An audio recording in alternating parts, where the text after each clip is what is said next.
semuanya, selamat datang di Progres Diri, tempat di mana kita ngobrol santai soal tumbuh pelan-pelan tanpa harus menjadi sempurna dan tanpa harus memenuhi ekspektasi orang lain.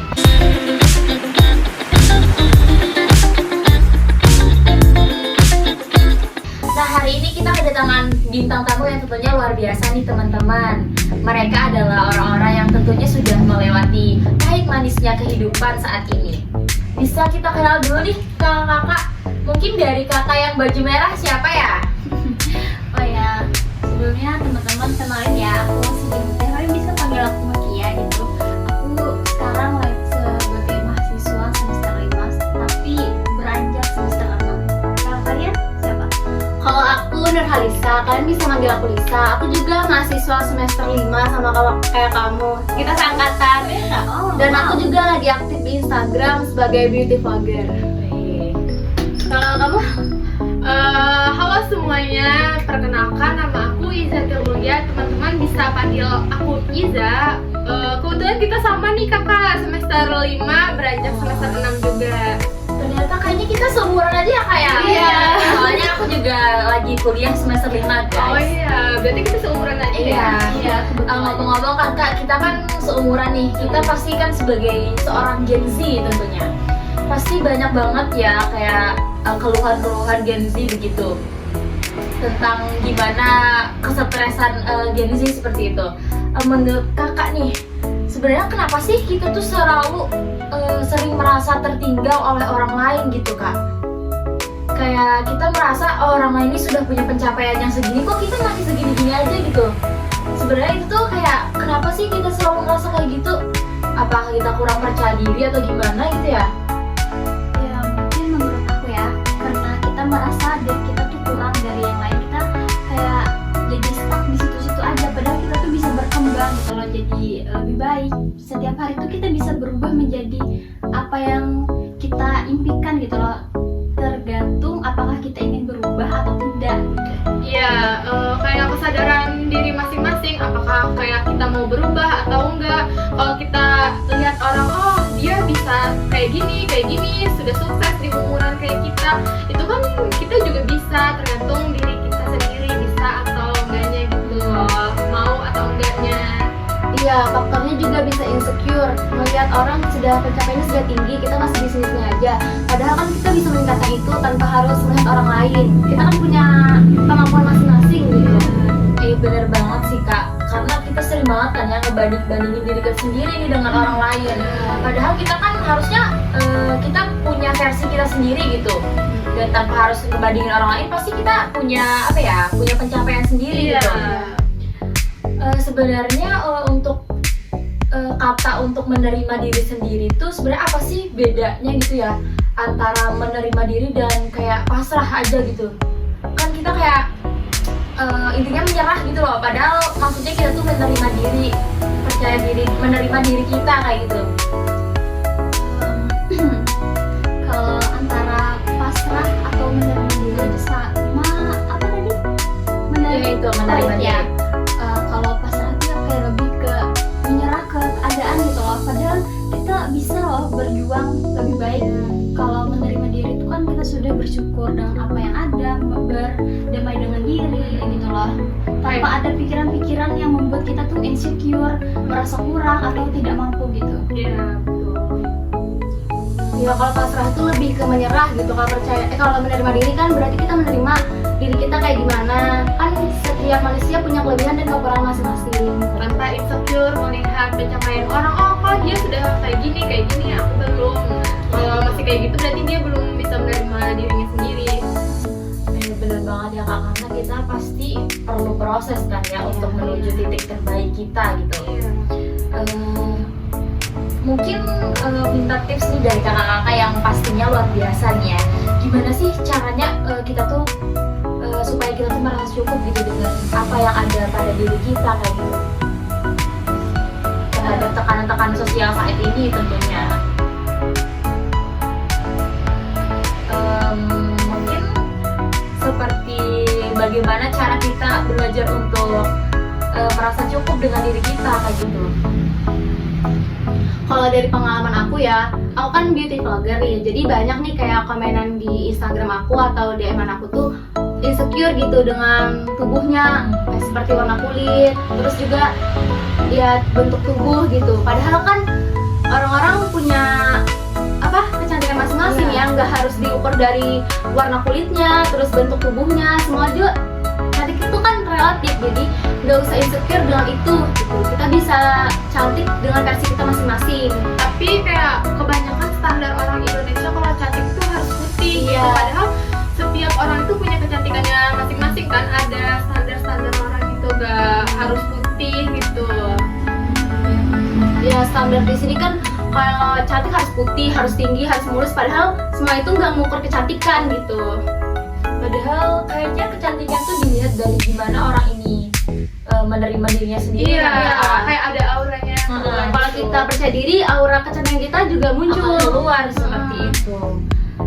Mungkin kayaknya progres kecil itu sangat berarti ya untuk kehidupan kita kayak gitu, untuk perkembangan diri kita itu seperti apa kayak gitu. Nah, sebenarnya seberarti apa kayak gitu nah progres kecil dari pengalaman yang telah kita hadapi selama ini untuk kehidupan kita di masa depan kayak gitu. Untuk aku sendiri itu sangat berarti ya, sangat penting gitu di kehidupan kita yang sekarang ini. Apalagi kita kalau mau jalanin sesuatu itu harus dengan percaya diri. Kalau walaupun kita berpenampilan dengan cantik atau apapun itulah, tapi kalau kita nggak percaya diri kayaknya seperti ada yang kurang gitu. Jadi kayak oh aku kayaknya kurang ini deh, kurang itu, jadi kayak merasa kurang terus. Padahal kalau kita percaya diri aja orang nggak mau lihat kekurangan kita gitu. Ya kuncinya cuma percaya diri ya kak. Ya dan jangan insecure. Gitu sih. Berarti progres kecil dari pengalaman itu sangat berarti ya kak untuk kehidupan kita selanjutnya. Karena dari progres kecil itu kita dapat belajar nih teman-teman gimana harusnya kita tuh menjadi lebih baik gitu. Terus ketika kita berprogres tentunya kita akan merasa terkadang tuh kan lelah ya, kayak capek gitu menjalani hidup ini. Mungkin apa yang harus kita lakukan ya kak untuk supaya mengatasi kelelahan itu dalam berprogres saat kita berprogres seperti itu? Kalau dari aku ya kak, mungkin dari banyaknya kesibukan aku nih, dari aku banyak mengikuti berbagai organisasi, kayak misalkan ada tekanan dari organisasi 1, organisasi 2, itu tuh aku mau meluangkan waktu kayak me time lah kak, misalkan kayak nonton bioskop sendiri, terus tuh makan sendiri, kayak menyenangkan diri kita sendiri lah, kayak itu menurut aku sudah healing lah bagi diri aku sendiri kayak gitu. Dari banyaknya makanan, terus tuh apalah kayak gitu yang memenuhi pikiran lah gitu. Itu sih. Ya saya juga setuju sama Iza.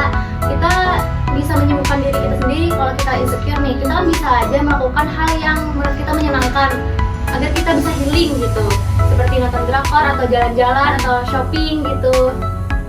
Tapi kalau menurut aku ya, kalau healing tuh menurut aku lebih seneng kalau bersama seseorang yang aku sayang gitu loh. Gitu ya kak. Iya, Masalahnya kalau nggak ada yang disayang ini gimana gitu? Iya, gimana? Kalau nggak ada pasangan gimana? Sama keluarga atau Oh, teman iya, kayak iya, bestie gitu nggak sih?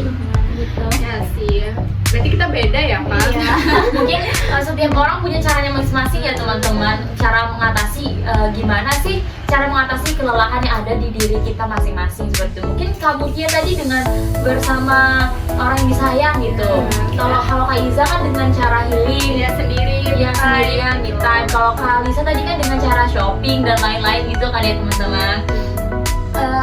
Kemudian kayak sebenarnya gimana sih ya cara kita ngobrol dengan diri sendiri gitu, kita memahami oh kalau aku nih sedang capek gitu, apa sih yang harus kita lakukan dengan diri kita sendiri gitu. Bisa kayak mendengarkan apa sih pikiran isi hati. Kalau kita merasa lelah kita tuh bisa beristirahat sejenak kayak gitu loh, kayak mengistirahatkan badan pikiran dari segala kesibukan yang ada gitu. Kalau dari pengalaman aku sih, aku biasanya ngomong di depan cermin sih, kayak gimana aku tuh harus kuat, harus bisa. Kalau orang bisa, kenapa aku enggak gitu. Iya. Kayak nge-afirmasi diri. Iya. Gitu. Kayak mencari tahu gitu ya, kayak sebenarnya kita nih bisa kok kayak gitu nah. Iya, kita bisa kok asalkan kita percaya diri gitu. kalau kita lagi kayak mungkin lagi hilang arah gitu ya kak, kita lagi hilang arah, lagi kayak frustasi, lagi stres gitu lah ya kak. Sebenarnya kita harus mulai dari mana nih? Pasti kita kan kayak bingung nih mencari arah kembali ke jalan kita yang benar gimana ya kak? Nah, kita harus mulai dari mana, kayak fokus untuk menjaga diri atau fokus untuk kemana dulu nih kira-kira?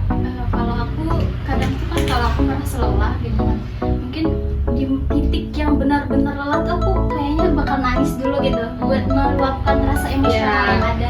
Setelah itu aku baru memikirkan apa nih yang mau aku kerjakan bertahap dari satu ke satu yang lain gitu. Jadi walaupun ada di titik terendah tadi tuh yang sedih tuh, setidaknya itu mengurangi rasa lelah, rasa letih gitu. Iya, sependapat sih kalau aku ya sama Cynthia tadi itu, kayak nangis itu buat meluapkan kesedihan kita gitu loh. Jadi kalau sudah selesai nangis, sudah puas gitu, kayak merasa bebannya agak berkurang gitu. Kalau aku juga gitu sih kak, aku nangis dulu. Terus biasanya aku habis nangis tuh ngantuk kan, jadi aku tidur. Nah setelah bangun tidur tuh aku ngerasa kayak plong gitu karena udah ngelampiasin semuanya. Iya, tapi nangis itu bukan berarti lemah ya kak. Iya, Karena itu betul. salah satu cara buat kita meluapin rasa lelah gitu loh. Benar sekali, karena mungkin ada beberapa orang di sini untuk menangis ya kak. Iya. Padahal menangis itu sebuah salah satu cara untuk meluapkan emosi. Wajar kok kayak gitu. Mungkin ada pesan atau apa gitu kak untuk pendengar-pendengar kita nih yang mungkin lagi mengalami stres atau mengalami kepanikan, tidak percaya diri nih dengan diri mereka masing-masing. Jadi ada pesan-pesan dari kakak-kakak ini. Saran dari aku sih, kalau kamu itu merasa kurang percaya diri, kayak bercermin lah kalau kita pantas kok kayak orang gitu. Jangan merasa minder atau gimana. Kita itu sama kok seperti mereka, tergantung kita yang sendiri mau nggak kayak meningkatkan value diri kita kayak mereka kayak gitu loh. Itu tergantung dari kita sendiri sih, tergantung masing-masing. Kalau malas kan nggak bisa juga kita kayak mereka. Kalau ini pesan untuk followers aku sih, biasanya kan insecure dengan fisiknya. Jadi jangan insecure, kalian itu cantik kok dengan versinya masing-masing. Kalian gak harus putih, kalian gak harus kurus, kalian gak harus mulus. Kalian bisa cantik dengan versi masing-masing asal kalian percaya diri. Oh iya, kalau dari aku ya, pesan untuk teman-teman semuanya yang di luar sana, kita tuh jangan merasa kita tuh kurang, karena kita semua punya kemampuan masing-masing di mana kita bisa mengembangkan diri, meningkatkan kualitas hidup. Jadi kita jangan merasa insecure atau merasa kurang dalam hidup ini, karena kita bisa berkembang setiap harinya. Mungkin perlu teman-teman ingat ya teman-teman, bahwa teman-teman tuh nggak sendiri kayak gitu. Pasti ada orang tersayang yang akan menemani teman-teman, seperti mungkin ada teman, ada pasangan, ada keluarga yang tentunya akan memberikan semangat dan mendorong teman-teman menjadi lebih percaya diri dan lebih menuju versi terbaik itu tuh nggak seberat itu gitu. Jangan pernah merasa sendiri sih, itu ada kok orang yang sayang sama kita juga kayak gitu. Jangan pernah merasa sendiri sih. Di progres diri ini kita belajar nih teman-teman, gimana caranya sempurna tanpa harus menjudge diri kita sendiri, tanpa harus memenuhi ekspektasi orang lain terhadap diri kita. Kita bisa sempurna, kita bisa menjadi yang terbaik, tapi terbaik tentunya dengan versi kita sendiri, tentang dengan bagaimana kita menunjukkan dan kita bisa bertanggung jawab dengan diri kita sendiri teman-teman. Mungkin bincang-bincang kali ini sampai sini dulu ya teman-teman. Kakak-kakaknya mungkin ada kesibukan lain ya habis ini. Itu aja ya teman-teman. Semoga teman-teman di luar sana yang mendengar ini menjadi termotivasi dan juga lebih percaya diri lagi ke depannya untuk menghadapi masalah permasalahan dan juga menghadapi tantangan-tantangan progres kehidupan seperti itu. Sampai jumpa lagi teman-teman di progres diri. Jangan lupa teman-teman selalu percaya diri dan selalu memberikan yang terbaik versi diri kita. Sampai jumpa.